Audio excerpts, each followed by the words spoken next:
¿Qué pasará al final de los tiempos? ¿Cómo será el regreso de Jesús? ¿Qué señales debemos estar atentos? Estas son algunas de las preguntas que muchos cristianos se hacen al leer el capítulo 24 del Evangelio de Mateo, donde Jesús revela todo sobre el fin del mundo y su regreso. Para entender mejor el contexto de este capítulo, debemos recordar que Jesús acababa de salir del templo de Jerusalén, donde había confrontado a los líderes religiosos y había anunciado la destrucción de la ciudad y del templo. Los discípulos, impresionados por la magnificencia y la belleza del templo, le mostraron los edificios a Jesús, esperando quizás que él cambiara de opinión o que les explicara más sobre lo que iba a pasar. Pero Jesús les dijo: ¿Veis todo esto? De cierto os digo, que no quedará aquí piedra sobre piedra, que no sea derribada. Mateo 24, versículo 2. Esta declaración debió de impactar profundamente a los discípulos, ya que el templo era el centro de la vida judía, el lugar donde Dios habitaba y se manifestaba a su pueblo. ¿Cómo podía ser que el templo fuera destruido? ¿Qué significaba eso para la nación de Israel y para el mesianismo de Jesús? ¿Cuándo sucedería eso y qué otras cosas pasarían antes y después? Estas fueron las preguntas que los discípulos le hicieron a Jesús cuando se sentaron con él en el Monte de los Olivos, desde donde se podía ver el templo. Ellos le preguntaron en privado: «Dinos, ¿cuándo serán estas cosas y qué señal habrá de tu venida y del fin del siglo?» Mateo 24, versículo 3. La respuesta de Jesús a estas preguntas es lo que conocemos como el discurso escatológico, es decir, el discurso sobre las cosas últimas. En este discurso, Jesús no solo habla de la destrucción del templo, que ocurrió en el año 70 después de Cristo, cuando los romanos sitiaron y arrasaron Jerusalén, sino también de otros eventos que precederán y acompañarán su segunda venida y el fin del mundo. Jesús advierte a sus discípulos que no se dejen engañar por falsos mesías y falsos profetas, que vendrán en su nombre y harán grandes señales y prodigios para seducir a muchos. También les dice que no se alarmen por las guerras, los rumores de guerras, las hambrunas, las pestes y los terremotos, que son solo el principio de dolores. Jesús les anuncia que serán perseguidos, odiados y traicionados por causa de su nombre, pero que el que persevere hasta el fin será salvo. Jesús les asegura que el Evangelio del Reino será predicado en todo el mundo como testimonio a todas las naciones, y entonces vendrá el fin.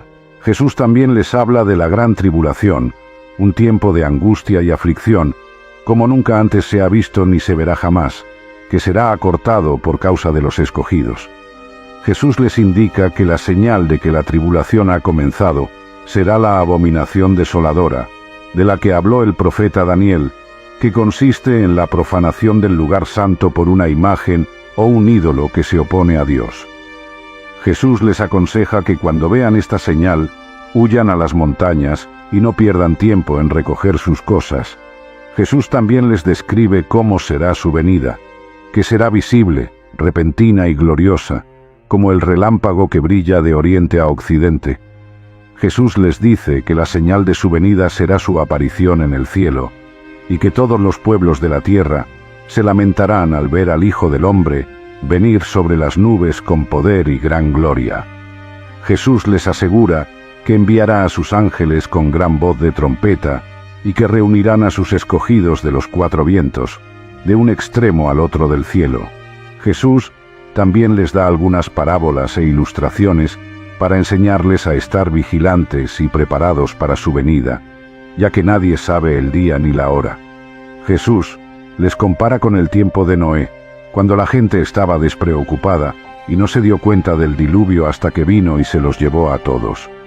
Jesús les dice que así será su venida, que dos estarán en el campo, uno será tomado y el otro dejado, dos estarán moliendo, una será tomada y la otra dejada. Jesús les exhorta a velar, porque no saben a qué hora vendrá su Señor. Jesús también les compara con un siervo fiel y prudente, que hace la voluntad de su Señor y cuida de los demás siervos, y que será recompensado cuando su Señor vuelva. Pero Jesús les advierte que si ese siervo es malo, y se dice en su corazón que su Señor tarda en venir, y comienza a golpear a sus consiervos, y a comer y beber con los borrachos. El señor de ese siervo vendrá el día que no espera, y a la hora que no sabe, y lo castigará con los hipócritas, donde habrá llanto y crujir de dientes. Jesús también les compara con 10 vírgenes que salieron a recibir al esposo, 5 de ellas prudentes y 5 insensatas. Las prudentes tomaron aceite en sus vasijas, junto con sus lámparas, pero las insensatas no. Como el esposo tardaba, todas se adormecieron y se durmieron, pero a la medianoche se oyó un clamor: «Aquí viene el esposo, salid a recibirlo». Entonces todas aquellas vírgenes se levantaron y arreglaron sus lámparas. Y las insensatas dijeron a las prudentes: «Dadnos de vuestro aceite, porque nuestras lámparas se apagan». Pero las prudentes respondieron: «No, porque no alcanzará para nosotras y para vosotras. Id más bien a los que venden, y comprad para vosotras mismas». Pero mientras ellas iban a comprar, vino el esposo, y las que estaban preparadas entraron con él a las bodas, y se cerró la puerta. Después vinieron también las otras vírgenes, diciendo: «Señor, Señor, ábrenos». Pero él, respondiendo, dijo: «De cierto os digo, que no os conozco». Jesús concluye diciendo: «Velad, pues, porque no sabéis el día ni la hora en que el Hijo del Hombre ha de venir». Jesús también les compara con unos siervos, a los que su Señor les entregó sus bienes, antes de irse a un viaje.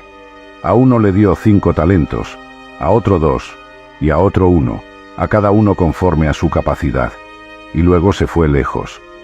El que había recibido 5 talentos fue y negoció con ellos, y ganó otros 5 talentos. Asimismo, el que había recibido 2, ganó también otros 2. Pero el que había recibido 1 fue y cavó en la tierra, y escondió el dinero de su señor. Después de mucho tiempo, volvió el señor de aquellos siervos, y arregló cuentas con ellos. Y llegando el que había recibido 5 talentos, trajo otros 5 talentos, diciendo: «Señor, 5 talentos me entregaste, aquí tienes, he ganado otros 5 talentos sobre ellos». Su señor le dijo: «Bien, buen siervo y fiel, sobre poco has sido fiel, sobre mucho te pondré, entra en el gozo de tu señor».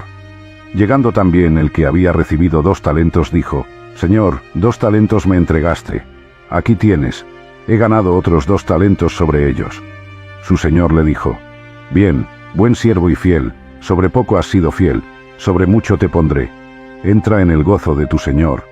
Pero llegando también el que había recibido 1 talento, dijo: «Señor, te conocía que eres hombre duro, que siegas donde no sembraste, y recoges donde no esparciste, por lo cual tuve miedo, y fui y escondí tu talento en la tierra, aquí tienes lo que es tuyo». Respondiendo su señor le dijo: «Siervo malo y negligente, sabías que siego donde no sembré, y que recojo donde no esparcí. Por tanto debías haber dado mi dinero a los banqueros, y al venir yo, hubiera recibido lo que es mío con los intereses. Quitadle pues el talento, y dadlo al que tiene 10 talentos, porque al que tiene le será dado y tendrá más, y al que no tiene, aun lo que tiene le será quitado. Y al siervo inútil echadle en las tinieblas de afuera, allí será el llanto y el crujir de dientes». Jesús también les compara con unas ovejas y unas cabras, que serán separadas cuando Él venga en su gloria, y se siente en el trono de su gloria, y todas las naciones sean reunidas delante de Él. Jesús les dice que pondrá las ovejas a su derecha, y las cabras a su izquierda. Entonces el rey dirá a los de su derecha: «Venid, benditos de mi Padre, heredad del reino preparado para vosotros desde la fundación del mundo, porque tuve hambre, y me disteis de comer, tuve sed, y me disteis de beber, fui forastero, y me recogisteis, estuve desnudo, y me cubristeis, enfermo, y me visitasteis, en la cárcel, y vinisteis a mí».